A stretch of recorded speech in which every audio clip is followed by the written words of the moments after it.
Nagbe-bleed ka ba? Nahilab ang matres mo? Ha?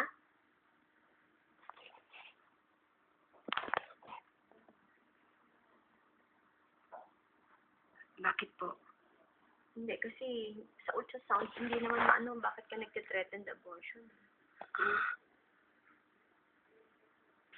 May pinagawa na si Dr. Sa. Yan po kasi masakit po yung balakang ko. Bigyan ka niya ng gamot. Hindi, restan niyo po. Ay, pampakapit.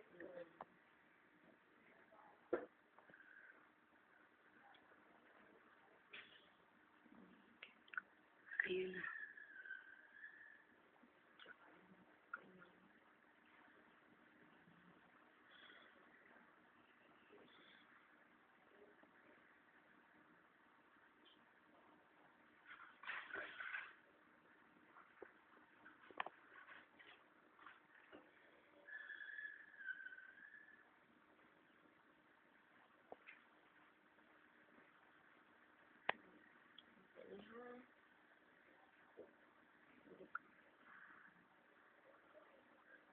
Likod.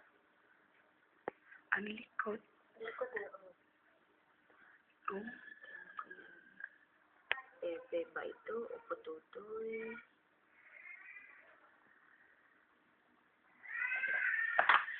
Balikod. Mana sa ina. Malas naman.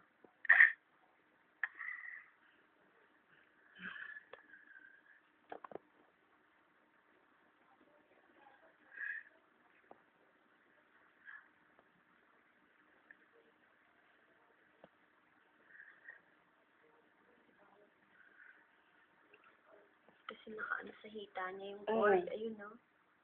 Yung pusod. Okay? Yung puso ayon, di ba po? Ayun, nasa in between the legs. Nakapulupot. Kaya hindi maano kung... Pero mukhang girl. Pero hindi pa natin makonfirm yan, ha? Hindi 100%. Kasi 5 months pa lang yung baby. Tapos meron siyang, ayun, no? Oo. Yung cord na in between.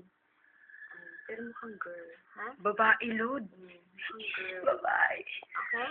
Panalo So, kung gusto ako. mong i-confirm natin to by next month, pag 6 months na. Pero parang babae talaga, Pero 100% mukhang girl yun. eh, ha? 100% babae.